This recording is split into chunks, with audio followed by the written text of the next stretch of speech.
everybody. Let's just give it a few more minutes to see if we have anyone else come in before I get started. If you can hear me. To see if we have anyone else come in before I get started. Why is that like that?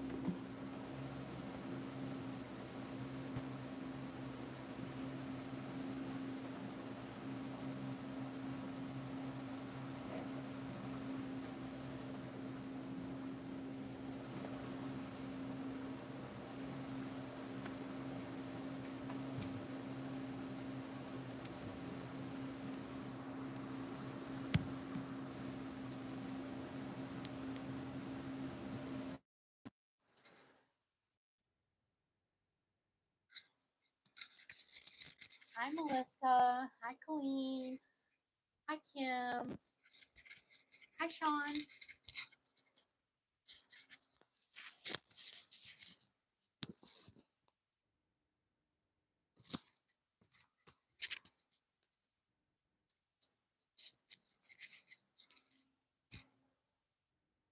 Got no water.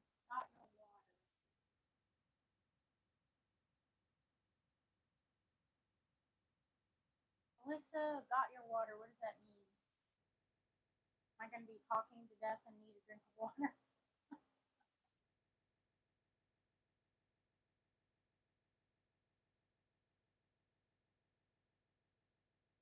Hi, Stephanie.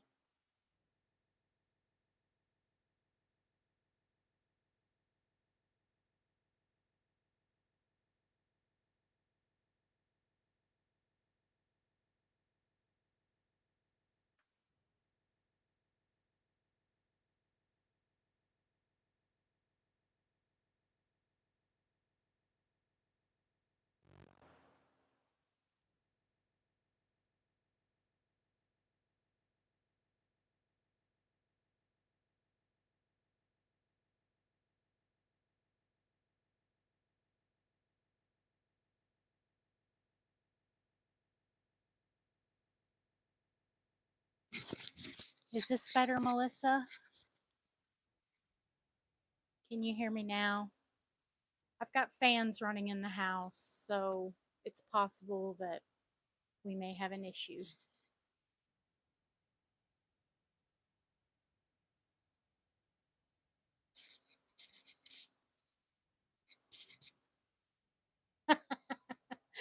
You know, I float from one live to the next too. Okay, great. Yay!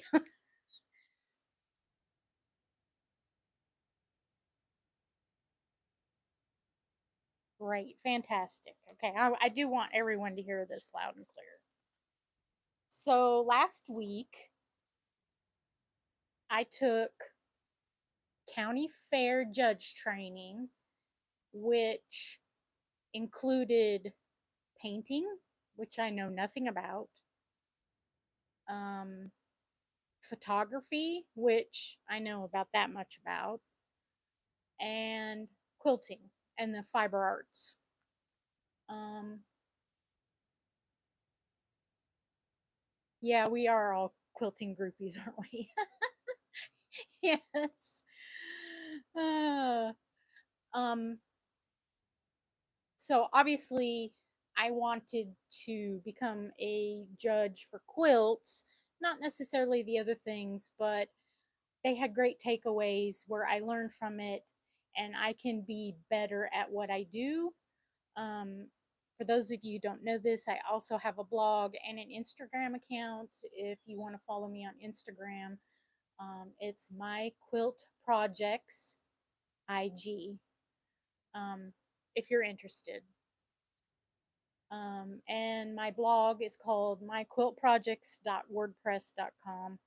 And so the photography aspect of it will help me in regards to that. And I've kind of learned, I think I've been blogging for about 8 years. I've kind of learned over time about the lighting and what is pleasing to the eye. And taking pictures of quilts is very hard to do because if you're standing over it, it tends to turn it into a trapezoid. Um, so, for those of you who are interested in this training, this was given by my county extension service, and it cost me only $25. They also offered woodworking, baked goods, or something else on the other day, which I did not take because I wasn't really interested in that. And maybe one day I will go back for that. I don't know if y'all have an agricultural extension service in your state. In Texas, and I read up on this, in Texas in 1912, legislation was passed to have an agricultural extension agent in every county, and then that would be broken up into specific zones, and those zones were like districts. And I don't know, I guess so many people are over a district and they cluster, but each county does have one, and that's where I took my training. And I don't know this for a fact. The people that taught the class, a lot of them were extension agents, and I kind of got the feeling that they had once judged all of this stuff and they were the experts. Um, it's possible that they were tired of doing it. Anyway, quilt I have behind me. This is the reason why I took the training. So this is a Drunkard's Path quilt, and I made this quilt. I think I made this in 2004. The top part of the top was made in 2004, and I think I got it quilted in 2006. And that has a story in itself. Well, and I have time to share it, so I'm going to go ahead and share it. Thank you so much. So this is a memory quilt. I had a few scraps of fabric from my grandmother's stash. Was she a quilter? I I'm not going to say yes or no. Yes, she made quilts, but they were utilitarian and they were used, and I only have one left, and I've just put it in the cedar chest. I get it out every now and then to air it out, admire it. It's really not that great. She took two satin blankets and sewed them together with some flannel on the back, but she made it. So that's why I made this quilt. Um, so this fabric here, whenever I was piecing this, it's old. That fabric, you could actually, when I ironed it, you could smell the iron dye in the fabric. Now, I've used this memory quilt, and this was quilted with 100% polyester batting. For those of you wanting to make a memory quilt, do not use 100% polyester batting. The batting will act as a Brillo pad on the natural cotton fibers, and over time, it actually wears it out. And that indeed has happened. I'm not sure if that actually has happened to that. This was once black. I've got on my corners, it's really wore. You can't see it, but it's almost oxidized away on the corners. It's possible because it was old. It's possible because it's a combination of being old and with a synthetic fiber. So I think reasonably a great batting to use is 80/20. It's going to wash well. Anyway, it'll preserve the longevity of your quilt will last a whole lot longer. So I entered this, and I think I entered that in 2000. I'm going to say 8. I don't remember the year. It was between 2006 and 2008 in the county fair. There was only 2 other quilts entered. One was entered by a child, so the age group, I was not in that age group, so they got a ribbon. And then the other quilt that was entered by the actual, I'm going to call her master quilter. She was the long armor that long arm quilted this. I was a little jaded because I was put in the same category as a master quilter, and this might have been my third quilt. Um, the quilt has faded beyond uh, its life. There's also a story about that. So, how many of you are familiar with the chemical called CLR? CLR, we every now and then run that through our wash machine to get all the lime and the hard water buildup out of our wash machine.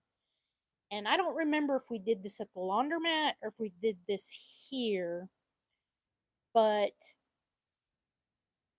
for whatever reason, all of that CLR did not rinse out of an empty. We were running it through the cycle empty. And this happened to be dropped in the next load. I mean, I've been using it, so it was fine. And the CLR remained. And so this is funny. This fabric used to be green and it used to have like lacy stuff on it. This used to be more green and it totally washed these two a completely different color. Um, the rest of them have faded naturally, but those two just completely changed color. That's this quilt has quite a story.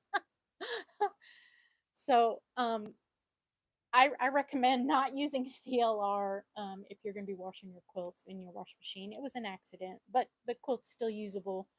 Um, as you can see, the quilting on it is not that great. So I didn't know anything about long arm quilting. I just took it to the expert to do. I picked out what I wanted and I told her I want like a daisy put where the circles are and a flower, and then in the borders, which the borders are really wide on this, the borders, they filled them in with smaller ones. I presumed, I didn't tell them this, but I thought that they would like meander or stipple quilt in between the designs. And so when I got it back from them, all it was quilt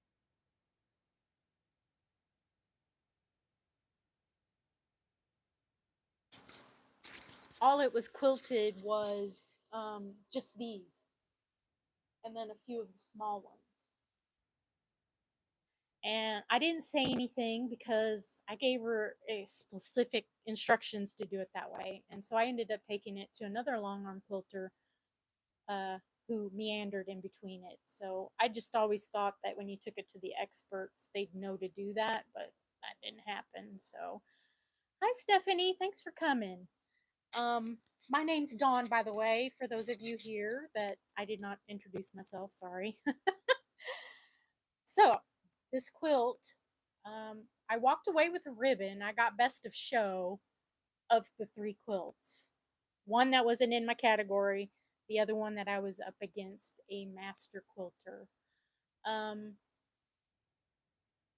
but I never ever got a critique on what I did wrong. And I was new to quilting, so I just thought the beauty of the quilt would win them over.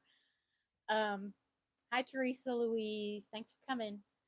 Um, and so I left a little bit disappointed, not because I didn't win, but because it was never ever explained to me why I didn't win. So that's why I took this training. So these are some of the handouts they gave us. And this one is actually, you can probably go to the University of Nebraska in Lincoln, and they have an extension agent service, and you can probably download this 4-H form. I'm just going to touch base on this a little bit. Um, Basically, you're going to be judged on presentation, design and creativity, and workmanship. Now, because I was a new quilter, my workmanship was not that great. Did I have any open seams? No. This is a big one, and I'm still guilty of this because I'm kind of a quilting rebel. I don't always press to the dark side, and I found out during this training that is something they do look for. So whenever you are quilting, if you press them open, great. They do not want to see your seams. So if you can see your seam, if you see color behind white, that's a no-no. You will get points taken off for that. I didn't know that. I think some of these blocks, some of them I pressed to the um, big circle, and some of them I pressed to the smaller one. So presentation. I think I nailed the part about it being pleasing to the eye. At the time, this was a whole lot more vibrant and colorful. Um, it was made with quilt shop quality fabrics. I have also, let's see, this is my grandpa's bandana that he would wear out in the fields when he was working. So it's made from scraps. It's also made from a bunch of fat quarters from the local, and I didn't have any money, so I would buy a fat quarter at a time, and I built this quilt. Um, I think I used a cardboard template to make the drunkard's path. All of my drunkard's path were all wonky.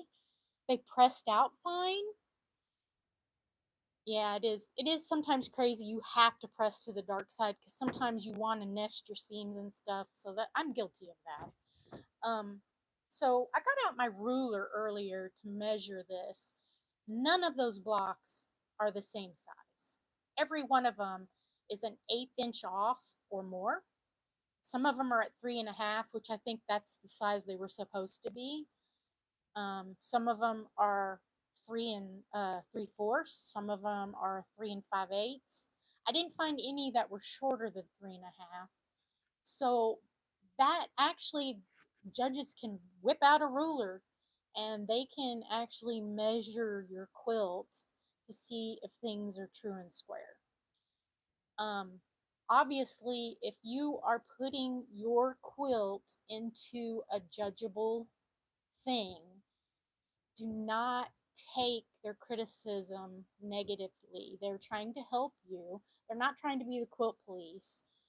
Um, I hope that anyone who decides to go ahead and get their quilt judged, that they take the takeaways from it, make them a better quilter. Does it have a special quality that makes it attractive? I always thought that the drunkard's path was harder to do, so I like challenges, so I thought it met that criteria. Is the quilt free of loose threads or knots? Both long armors did an excellent job of making sure that was not the case. If anything, it might have had a stray thread poking out of the seam from me. And I mean, that does happen. But they are going to be looking for that. Is it clean? I can raise my hand on a couple recent quilts where I was ironing the fabric and whatever happened, something, I don't know if my iron burped or spit, but it left a mark. That will never ever be able to be judged. I wouldn't know how to get that out. I suppose I could probably put it in the bathtub and block the quilt and wash it like that by hand, but not doing that. Is it free of markings? So for those of you who use friction pens or the water soluble or air erase items, make sure that none of those can show, whether it's you can see it or you can't. It may come back when it's cold on some of those. So this is one that I did not realize. Does it have a label on the back, not the front? Don't sign your quilt on the front, on the back for identification of the maker. Hi, Brandy. I didn't know that. I don't label any of my quilts because they all pretty much stay here at the house unless I make a baby quilt and give it away. So, I think I got most of the things good on the presentation, and the design and creativity, maybe. So let me go down through this list. we all know, let's be clear and frank. We all know that we want our points to be pointy and we want our seams to nest. And I'll have other examples of maybe not so good examples of those things. We all have those days.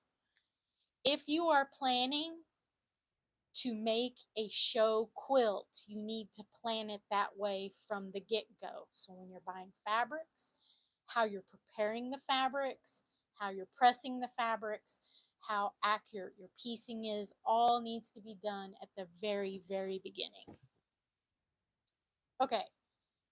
Uh, does the design principles have balance and rhythm? Can you see that in a quilt? Um, I can say where a lot of the modern quilts, I'm not a modern quilter, so I'm not trying to insult anyone, but two flying geese for a whole quilt that's ginormous, I wouldn't think could probably win a ribbon at a county fair. Maybe. I mean, it is all subjective. You are right, Stephanie. It's all subjective.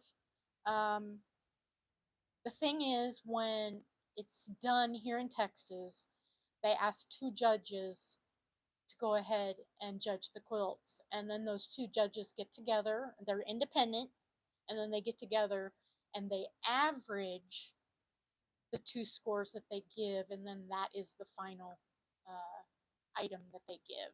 And there are, I didn't know this either, but today I guess that this makes sense. There are two types of ribbons, and I don't remember what the fancy names for them are, but one is you're judged on a point system, which awards first, second, and then best of show. And then the other one is no matter what, everyone gets a ribbon and you only are going to know the score. I didn't realize that. So there's different kinds of shows.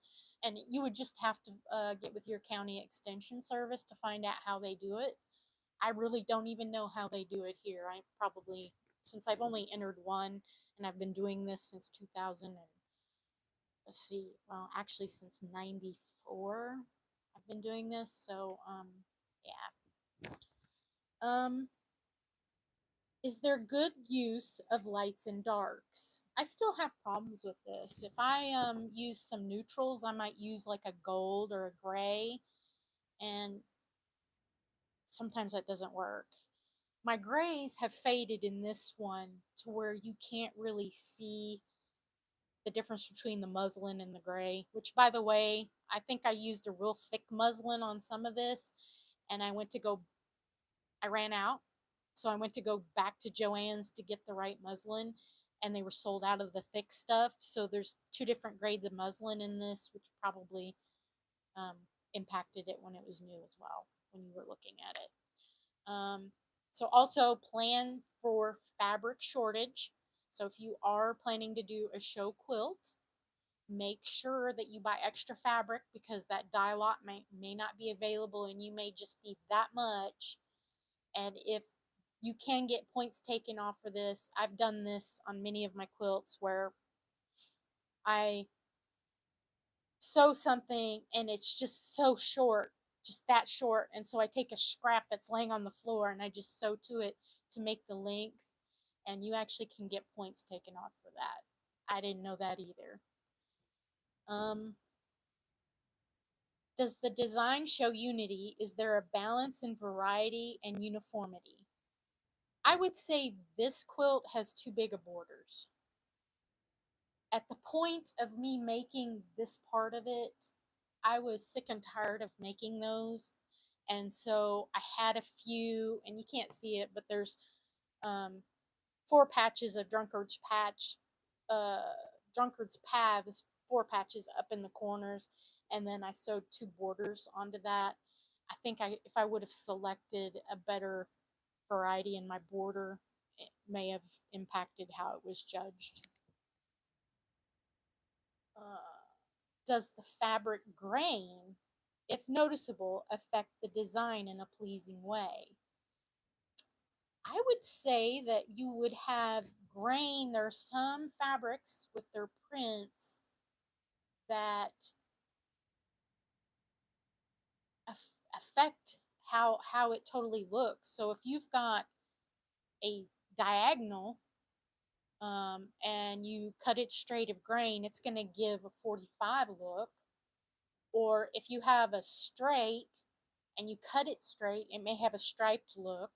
Or if you cut it this way, it'll have a long stripe. And I learned this also. So when you're dealing with directional fabric, let's say in a border or stripes, however you're doing it, they're going to look and see if that line, your cutting line and your seam line, is straight with the actual design of the fabric. And if it shows up, you're gonna be dinged on points on that.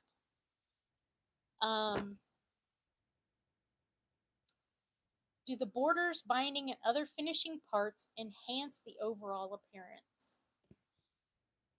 Okay, obviously the binding is the same as border. I'm gonna say it did not. Do the colors work well together? When this was new, they did. This really is casting a mauve look. It was pink. It was not mauve. Is there a color accent to give the design movement and interest? I would say the answer is yes. That's another touch point. Thank you, Delia. Yes. Are the colors appropriate for the use of the piece? I don't know what that means other than maybe boy versus girl. You wouldn't, I don't know, the stereotypes of putting pink in a boy's quilt. Some people frown on. I don't know really what that means. They didn't cover that. Does the background complement or harmonize with the other colors in the quilt? So that's one of my big things. If I make a scrap quilt and I'm using up a bunch of different neutrals, some of my neutrals can get loud. And then after you piece it, it all looks fine up close. And then when you step back, you're like, ooh, that brown speck in that print fabric is next to the brown tan on the neutral fabric, and it kind of takes away from the sharpness of that quilt block. That does happen. Can you try and figure out not to do that? Yeah, you can use a softer or less loud neutrals, I suppose. Are the colors appropriate for the use of the piece? Does the backing complement or harmonize with the other colors in the quilt? Okay, so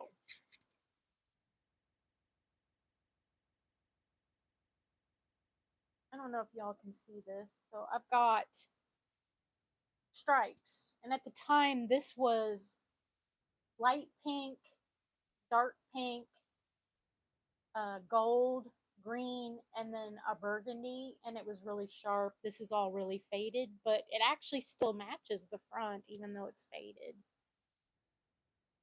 Yes, Colleen, that would actually help. um, Lots of people on social media will take and they will snap a photo of their fabrics laid out and to see if the gradient of the hue, and they went over that as well in the class, if it's enough of a contrast. And you will see it where your naked eye may not see it. You will see it when you take that black and white and you transform your photo into black and white. Um, so in our state, they offer this training every 4 years. So the ladies that I took this with were all quilters.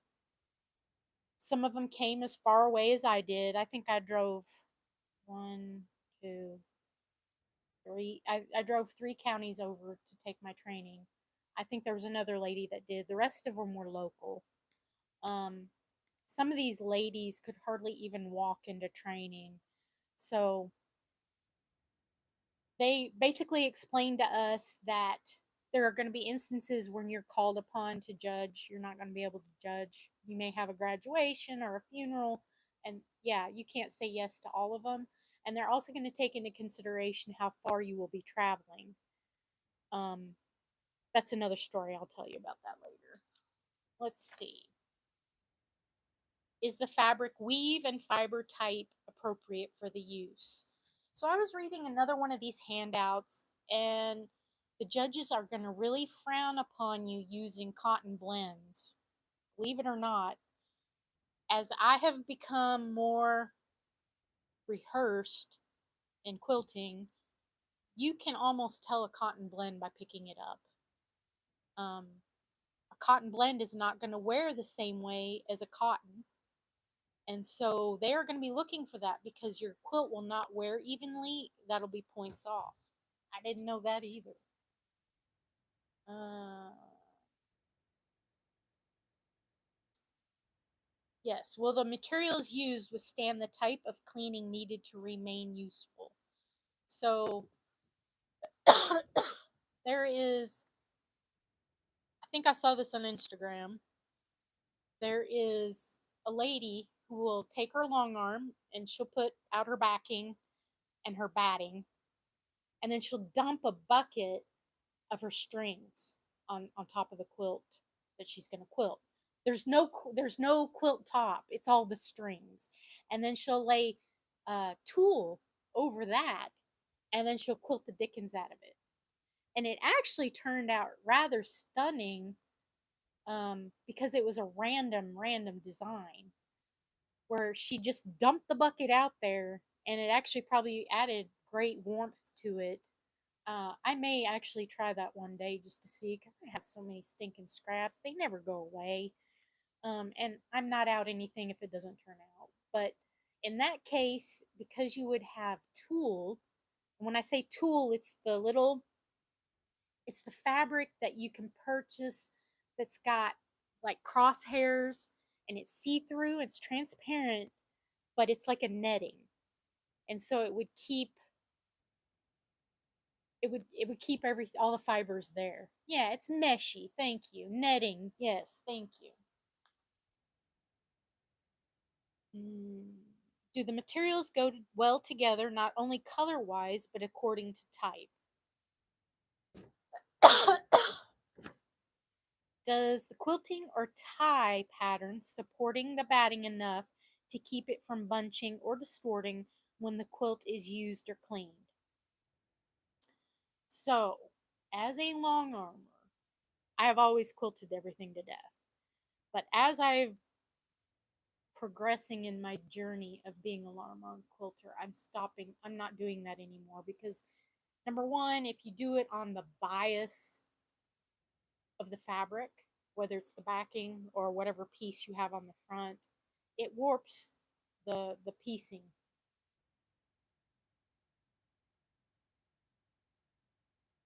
Yes, Delia Kester Short. Yes, it is a volunteer. So she is asking, so when you judge a quilt, is it a volunteer position? Yes, it is. Um, they would never ever just grab someone off the street and ask them to do it or tell them to do it. They want you to be trained so you can be fair. Oh, that sounds very interesting, Sean. So Sean, the guy who sews, says the quilt show near us had volunteer positions where you can assist the judge. He'd like to do that next year. That actually sounds pretty interesting. You'd probably really gain a lot of great knowledge from walking beside one of those people. Does the quilting or tying enhance the design?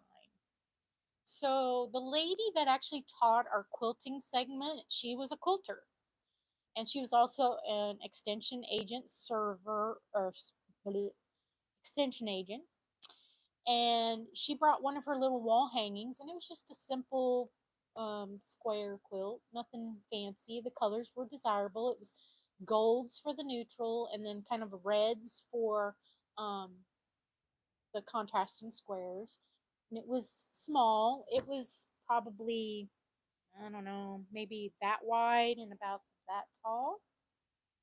And instead of her quilting it, she decided to take a button on the front side of the quilt and run her ties through the button.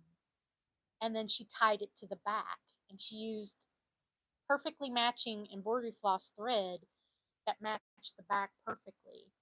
And so the button became the quilting. And I just thought that was the neatest thing. I will have to try that one day. So there's not just options of quilting with your machine. You can also tie it. I've got a tied quilt that was made by my great grandmother, and it is a doll quilt she made for me. Um, my grandmother finished it off with the tying, and it's tied with yarn. So I don't know how they got. I tried to use yarn to tie a quilt, and I couldn't. Number one, it's hard enough to get the yarn through the little bitty needle, but then I couldn't pull it through the fabric. So I'll have to revisit that. I'm not really sure how to do that. I bet there's a YouTube video out there about it. Is the quilting or tying planned so it fits properly in the spaces? I know that Donna Jordan did an excellent video of showing how she tied a quilt. It was very rhythmic. Um, Perfect. So you get a list of questions when you judge so you hit all the points. I will get to that in a minute, Delia. But yes, pretty much you're given a form. Every county's different. Every county will be different on how they judge, and you can ask for a form and they will give it to you. Does the quilting enrich and add quality to the quilt? So I have seen quilts ruined with quilting. So your judges are going to be looking for that. Even though quilting things to death seems to be the trend, sometimes you can, a little goes a long ways. And that's something that I'm refining and learning. So I now know all this information, and I really have no desire to enter a quilt to be judged now. Maybe one day. I know that all the quilts that I wanted to, I've looked at them and they don't meet the criteria. So probably won't be doing that. Maybe in the future. I don't know. Okay, workmanship. This is where us quilters have bad habits, and we make excuses. Finished is better than perfect, but really and truly, if you are wanting to enter something into a show or into something to be judged, you want it perfect as you can get it. Do all the points and corners meet precisely in the patchwork? So I got to looking at this one. It does not. Some of them are more, let's see, there's one. That one hangs down a good eighth of an inch, and that one's out an eighth of an inch. This one is great because you'd never be able to tell because there's no matching seams. Um, this one's horrible. So my 4 patch there, the intersections don't nest. Um, it's off by probably almost a quarter of an inch. So, and that was early in my career, so I'll take that. I mean, I'm not perfect. I've gotten a whole lot better with that. If and I do not dabble in applique. I've made one applique quilt, so that will be fun for me to judge an applique, to really look it over. If appliqued, are all the curves smoothly done? I would say that if it's not, it's going to stick out like a sore thumb, and you will end up getting deducted for points. Now, this is where judges are all different. And so what I may like and may deem satisfactory, the next person may be an expert in applique, and they're going to see way more errors than I'm going to see. And that's great because we have diversity as judges, and so that'll be a learning experience for me as well. Um, so even though I'm not very rehearsed in it, I will become better. And it's all a visual thing. I mean, workmanship, I've been doing this long enough to know there are things that you can't get away with. This is probably my biggest thing. Are seams free of bumps and bulk, and are the seams flat and pressed neatly? Because I quilt from a garage, and I've since gotten a cordless iron, and so when I put my quilt on the long arm, I iron it because in a garage, if it's hanging there, I float all my tops, by the way. If it's hanging there and it's draped on the ground, by the time you roll it up, it's going to be wrinkled. And the other thing is when you're floating the top, you're going to flip seams, and that is a no-no, and I'm really, really bad about it. No, Teresa Louise, do not think like that. Just think differently after this. So I know that one of the lives I caught you doing where you were sewing one of these subscription boxes, and I now don't remember the pattern. That one was probably show worthy. You are there. You are there. Does the construction seem strong enough to last the life of the quilt? Okay, I'm going to admit something here. When I bind my quilts, I do not use continuous bias binding. I do not use bias.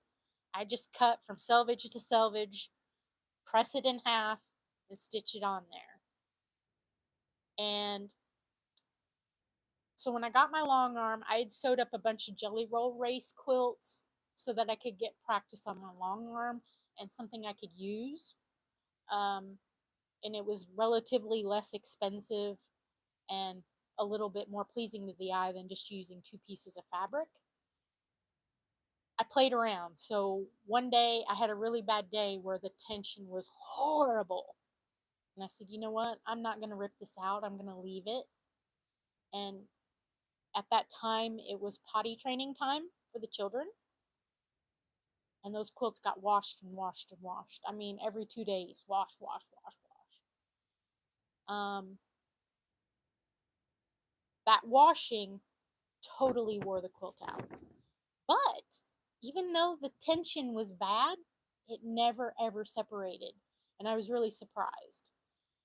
Now, a judge would have looked at the tension on my quilt and would have obviously not said, no, this is horrible. You're getting deducted points here. So make sure your tension's good.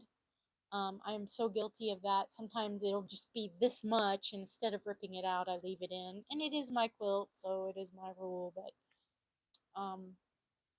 we all have bad days like that. But the thing that would wear out the worst on all of these quilts was my binding. And so I learned about this. Let's see, is it on this sheet?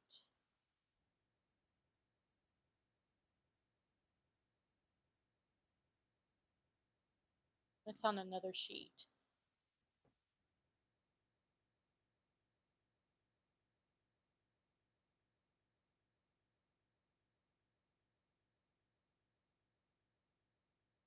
Um,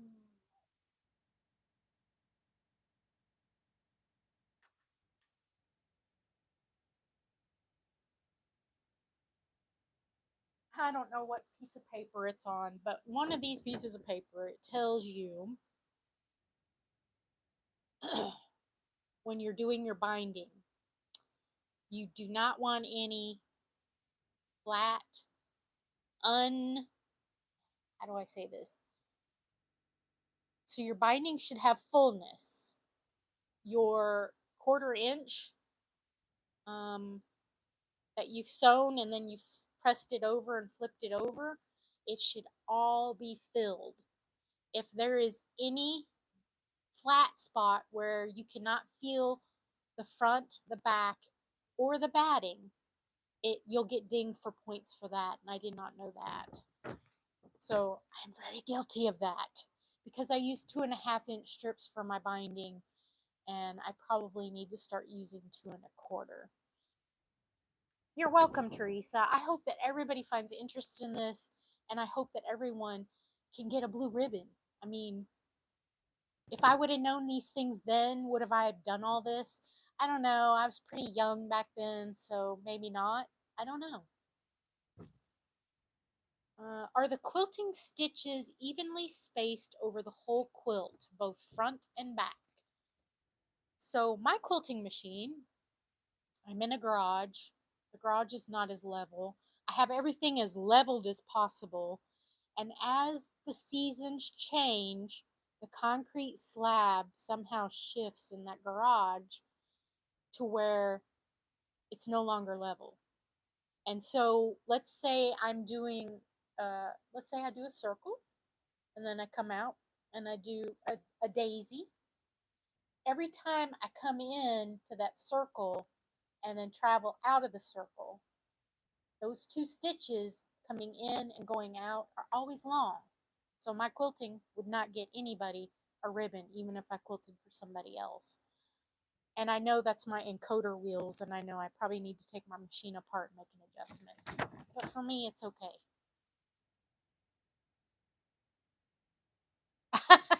Thank you, Patty. Patty says, my quilt projects, I think you have a captive audience because the chat is not moving. I hope everybody's watching and listening. Even, I mean, you can get a lot from this just listening. You don't have to necessarily watch. Are the straight lines straight and the curve lines smooth? So I probably have some puckers in my curves. My straight lines, I don't think are that straight on this one. I was too new. Um, yes.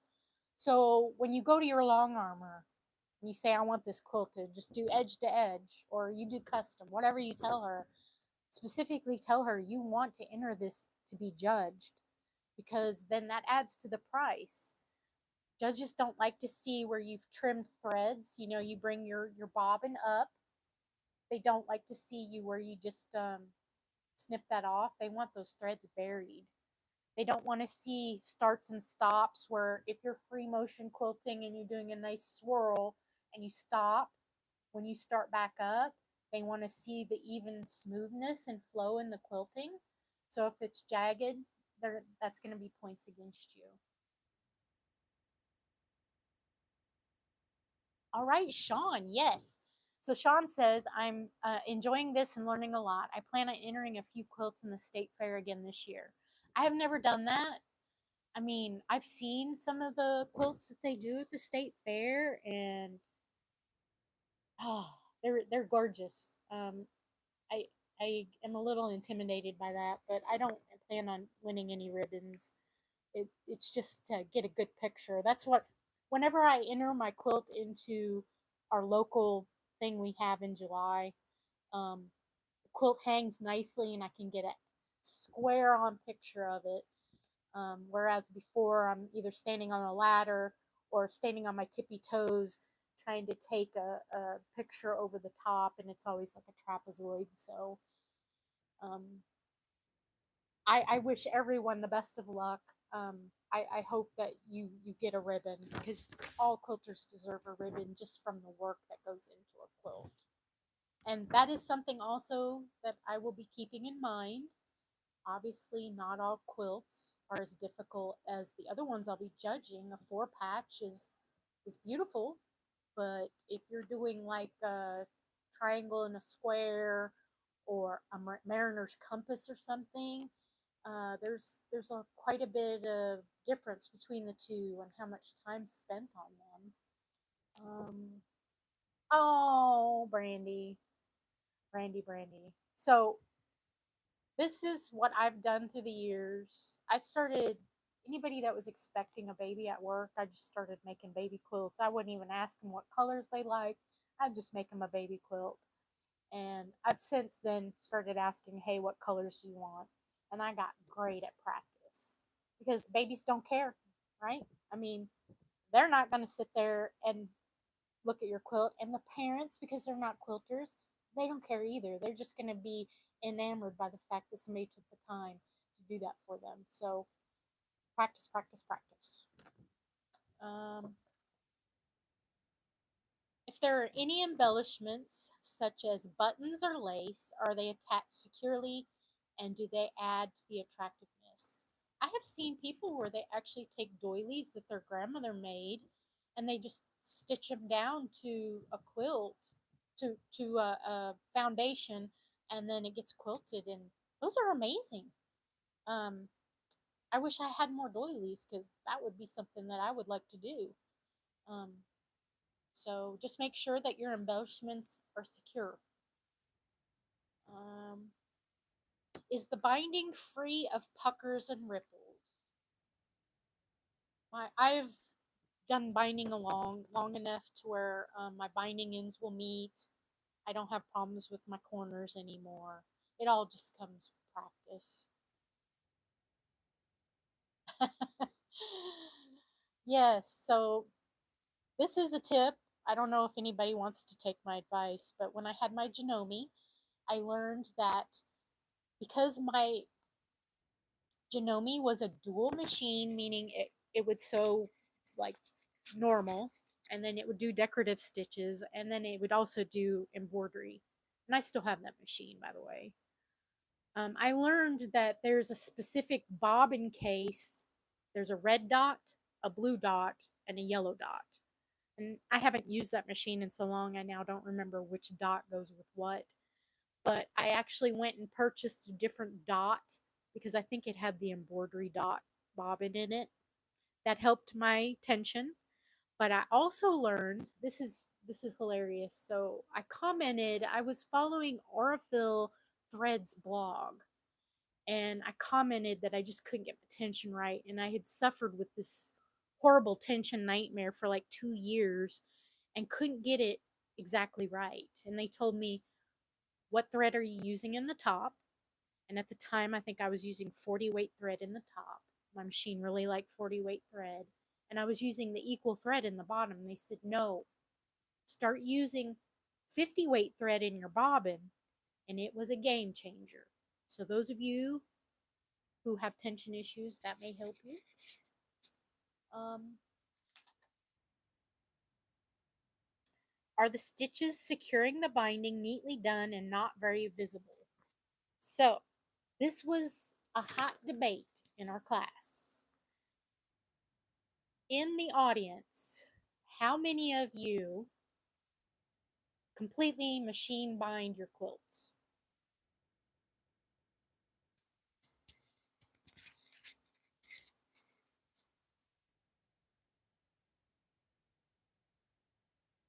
I do it every now and then. I'm going to tell you right now that it's great because you can get it done in like an hour instead of hand stitching it for days. So there was, I'm going to, just for lack of a better term, I'm going to call her a quilting purist. She did not like the fact that people were hand stitching or were machine stitching their binding on. She said that's horrible.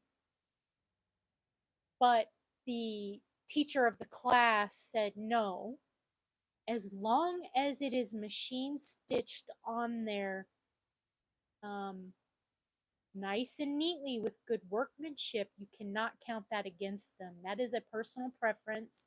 You cannot hold that against them as long as it's nice and neat. Yeah, um, it depends on the quilt. For me, it depends on the time I have. If I'm trying to get something done, I'll machine it on.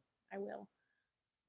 This last one I did, I went ahead because I didn't know what I was doing. I went ahead and did that one by hand, and it didn't take me very long. But they're going to be looking for your stitches. Now, I haven't quite perfected. It's a whip stitch.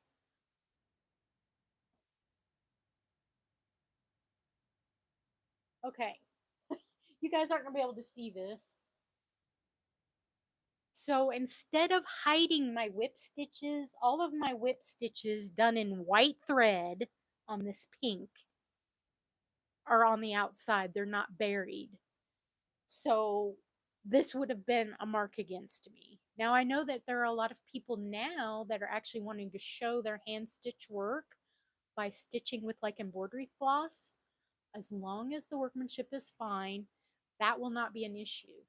But again, it's all relative, so it depends on your judge. Your judge may not like machine binding. They may be a purist. Some people think that a quilt is not a quilt unless it's all hand stitched. Some people are like that. I hope those people will not be judging any of your quilts, okay? Um, this is the Industrial Revolution that happened 100 years ago with the invention of the machine. Why should you not be able to nice and neatly stitch down your binding with the machine? But she really did not like it. And she did not like the fact that long armors are floating tops. She said it ruined quilts. I don't know if she had a bad experience. She didn't really elaborate. And when the teacher asked if there were any long armors in the group, I did not raise my hand because I float all my tops and I was not ready to do a battle with um, an elder quilter. Let's just put it that way. I wanted to be respectful. So we just didn't hit that. No, I wasn't going to fight that battle. Um, is the binding even in width and uniformity, full and filled? That's the big one. Are the corners of the binding neatly done and square? Yeah, that's something you learn over time. Does the quilt lie or hang flat and square without ripples or lumps? So this one's pretty lumpy bumpy. It's been used.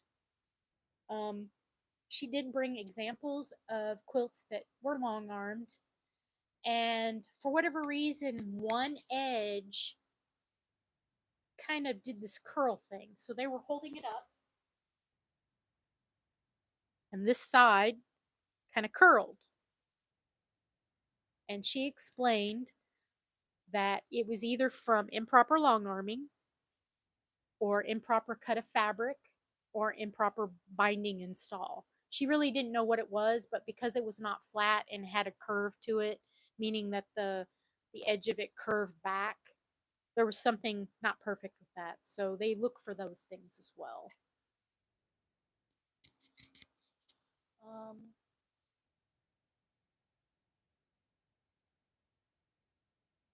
so this very thing that I just read you, the notes section, this list of quality standards has been adapted from a score sheet from Washington State University Extension.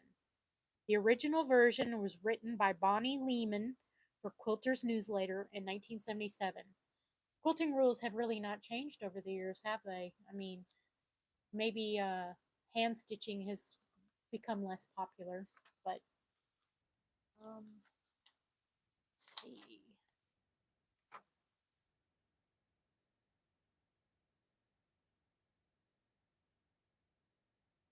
Do we have any questions so far? Here I am babbling. I'm not paying attention all the time. Uh,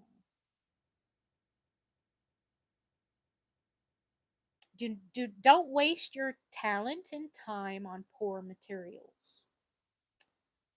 So I gave a class, I guess this has been about 4 years ago, about making an iron caddy tote. I found the free pattern online. I made 3 of them. I kept one. I gave one to my mom. I gave one to my aunt. And I took it to our stitchers meeting, and the ladies were like, "Oh, we want to make it. Will you do a class?" Sure. And in the rules, I say rules. In the list of requirements, I said you need to either make your own bias binding. For those of you who don't know, the iron caddy tote is something that you can carry your hot iron in. It's got like aluminized cotton, so you can iron on it on one side. The other side's completely decorative, which is the outside of the bag. So you can store a hot iron in it, and so if you're at retreat, you can pack up your iron when it's hot. It's not going to hurt anything, and you can iron your stuff on it. So I specifically wrote in the instructions, make sure you make your own continuous bias binding before you come to class, or purchase 100% cotton binding. I did not know this, but most bindings out there are all 100% polyester if you buy them at Joann's. And I felt so sorry for this lady. She had made a beautiful bag and was binding it with 100% polyester, which we didn't know it was, and it melted to the iron. And if I would have known that it was polyester, we could have turned down the iron. But that was probably not a good design choice for the bag she was making, because she was going to be ironing on that bag. And so she would end up getting that on her iron whenever she would use it. So make sure you use the um, proper fabrics when you're making your quilt. And I have accidentally ran my hot iron over a synthetic blend, and you can smell it the minute it happens, and it melts and shrinks a little bit, and that square is not the same size as what it used to be. Thank you, Melissa. Um, the best possible quilting can't redeem thin or coarse fabrics. That's true. And I don't know that I know, Sean, you do t-shirt quilts. I've done two of those in my lifetime. As the garment industry has gotten so very chintzy on the fabrics they select for t-shirts, you almost have to wear two t-shirts to be presentable in public. And so I figure that's going to start being part of people's t-shirt quilts, is the shirts are going to start being too thin if you're wearing them anyway, and they're made of thin fabric to start. So yeah, you got to have good materials. Always buy the best quality you can afford, and don't try to save money on the lining fabric either. Judges look at both sides of your quilt, and if it will wear the same on both sides as it's used. A lot of people don't even use. Thank you, Stephanie. Stephanie says, Dawn, you're dropping some good gold nuggets. Thanks. Um, so make sure that, like in this quilt, I had a real thick muslin and a real thin muslin, so they were not equal. So they're not going to wear the same. So over time, the thinner muslin's going to wear out. Okay, so how many of you know that Missouri Star Quilt Company has a free forum for the masses to be a member of? How many of you know that?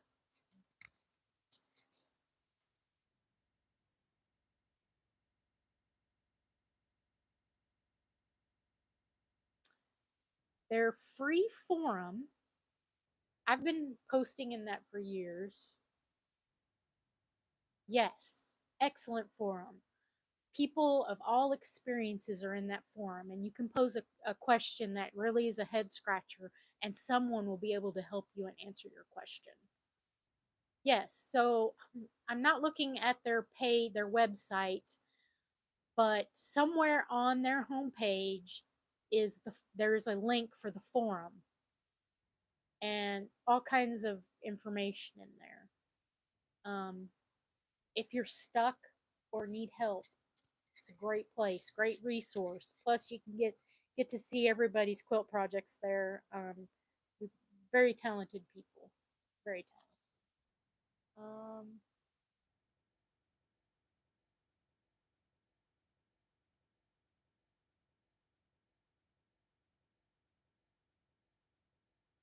So in that forum, the lady's name is Jacqueline.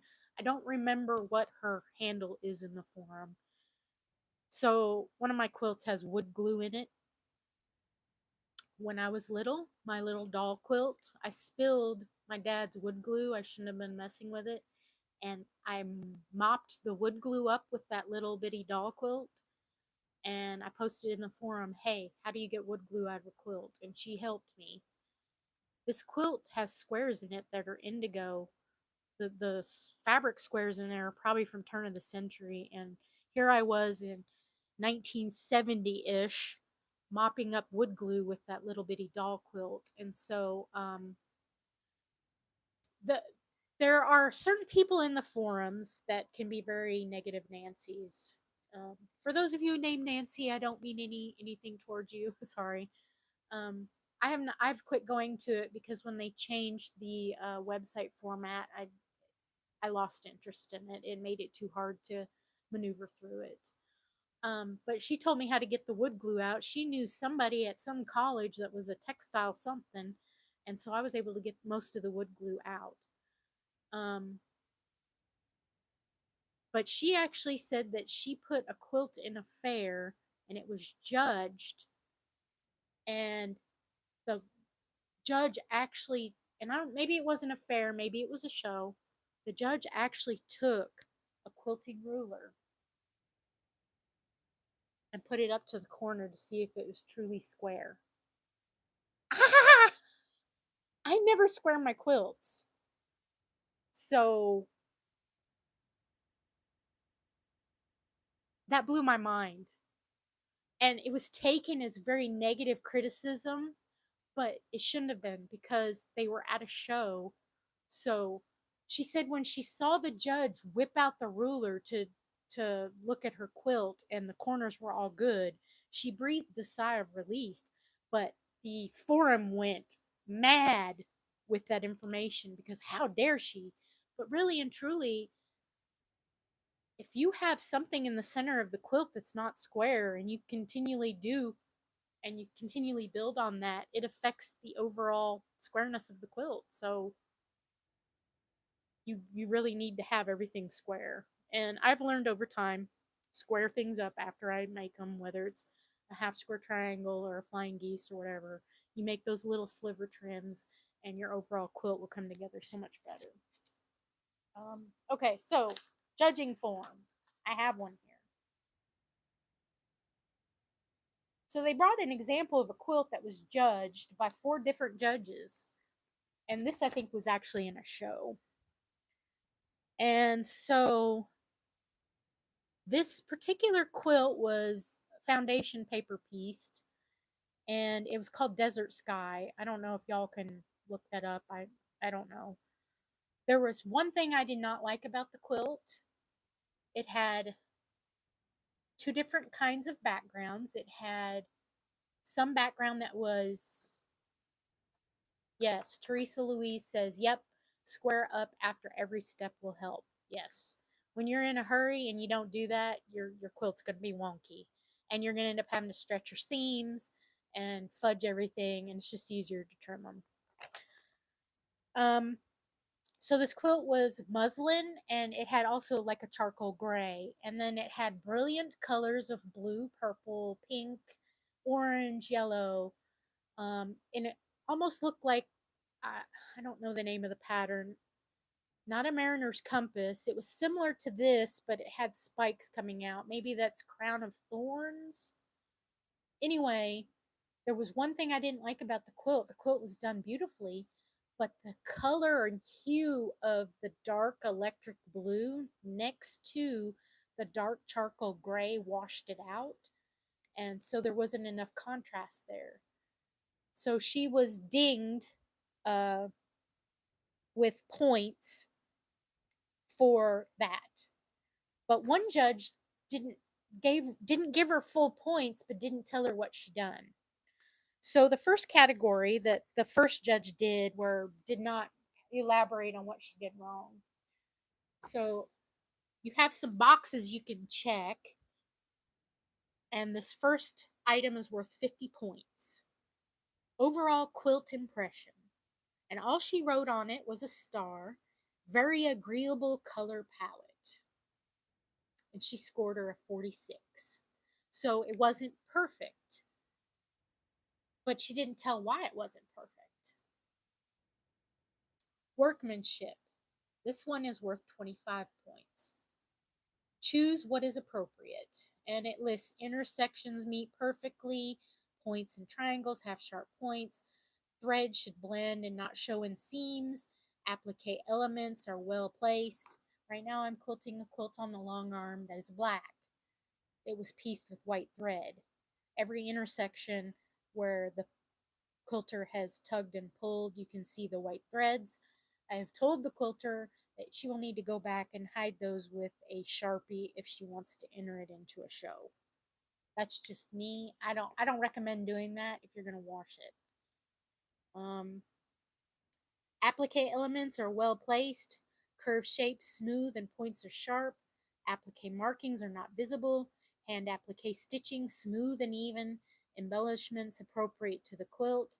Embellishments enhance the quilt. Embellishments well secured.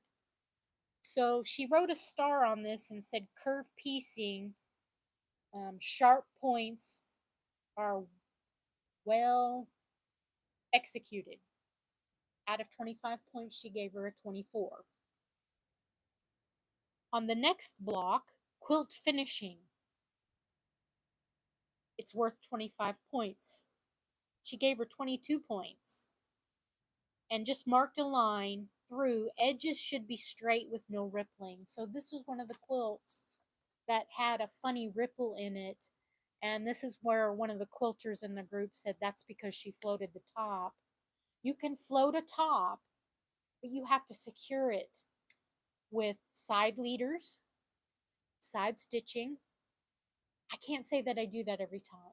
And I can tell whenever I get to the bottom, if I'm not using my centering measuring tape, I lose the squareness. It totally gets wonky. You got to know what you're doing. So she scored a 92 out of 100. That was the one that didn't comment very much.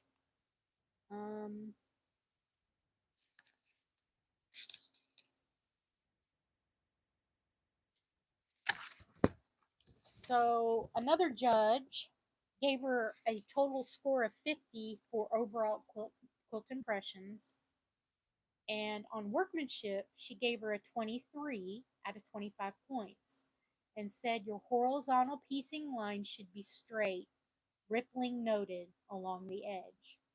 So her long armor could have cost her those points. It could be that the quilt, I know from adding borders to a quilt, sometimes when you sew and try and make your border longer and you sew that seam, it might not be perfectly square. Make sure that's perfectly square, and make sure when you are stitching that down, you're measuring your quilt from end to end and you're cutting your fabric that exact dimension, because if you don't, it's going to end up longer or shorter, and it's not gonna work for you, and you won't get a good score. She dinged her intention in the last section. So go ahead. Go ahead. So it says that tension is even and smooth. Oh, sorry. She gave her a 23, but she said your tension is even and smooth, but the stitch length is not even. So they pay attention to that. And she dinged her for edges not straight and no rippling. So, yes. So,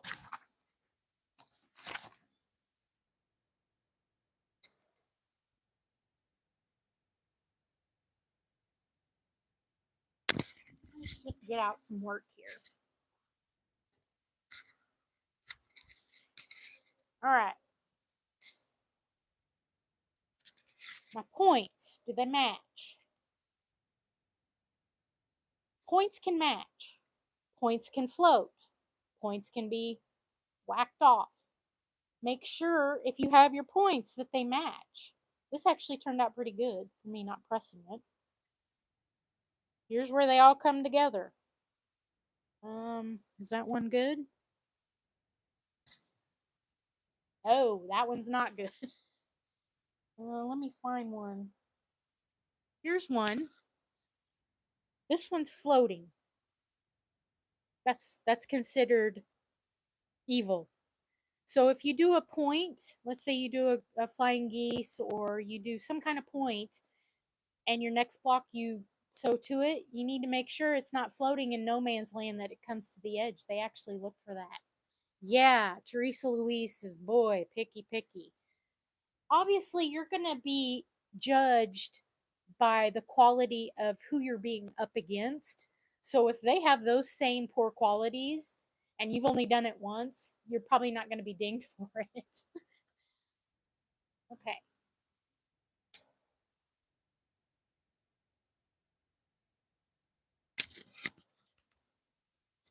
This is an antique wedding ring. I'm sorry. This is an antique wedding ring. Do all my points match? This one actually looks pretty good, but I think this is one of the ones that I went and I trimmed every half square triangle. Now look at my binding. This quilt's been washed, by the way.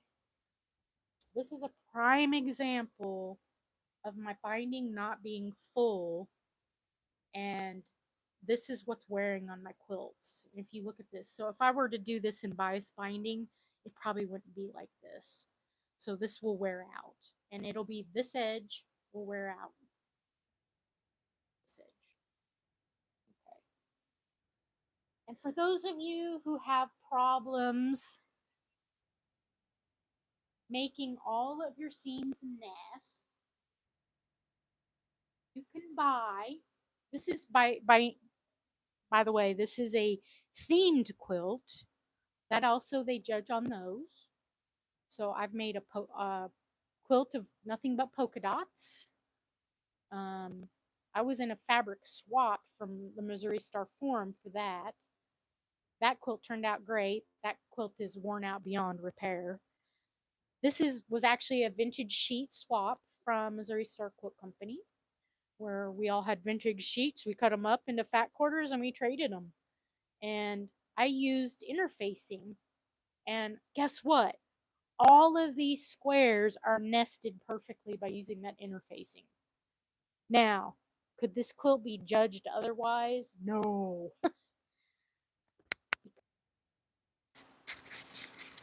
When I got to the corner, I mitered it, and it probably is not mitered right.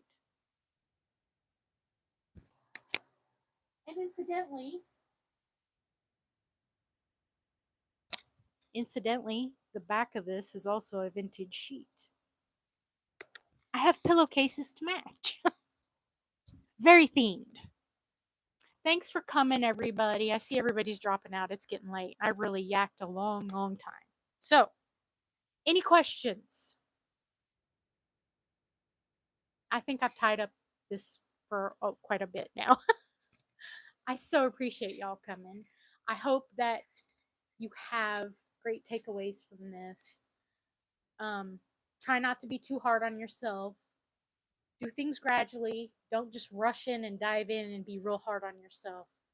Sometimes we need to have the fudge moments to keep our sanity. And I think my helpers here are hungry, so I guess I'm going to sign off.